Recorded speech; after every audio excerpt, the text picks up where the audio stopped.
Hi, we're standing here in beautiful rural Utah, glorious United States of America, land of the free, home of the brave, peak of the information age, where thoughts are shared with impunity and celebration.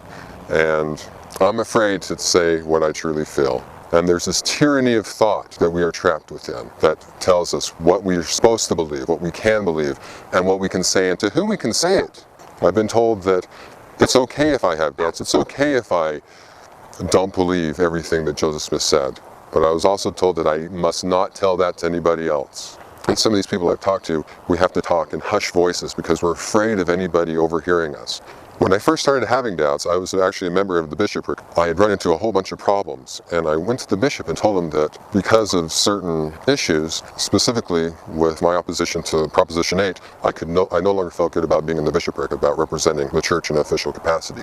I couldn't get an answer to my questions.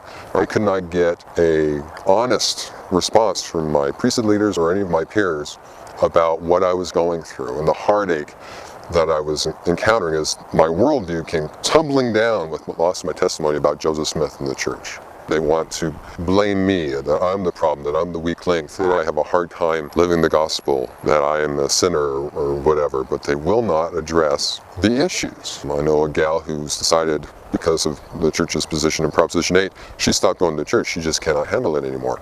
And her kids are not allowed to play at some of her neighbors' houses, simply because she has a problem with bigotry against gays. Her children are ostracized in this community. When you go to church and you hear how bad those people who don't believe it all are and how those who leave are sinners, it makes you silent. And those people who intellectually can't handle it are stuck. They can't express what they feel, and they're afraid to lose their family, they're afraid to lose their job, they're afraid to be ostracized in the community, they're afraid of what will happen to their children if they come out and say, no, I just can't believe it anymore. And so they stay silent, they're afraid to say anything.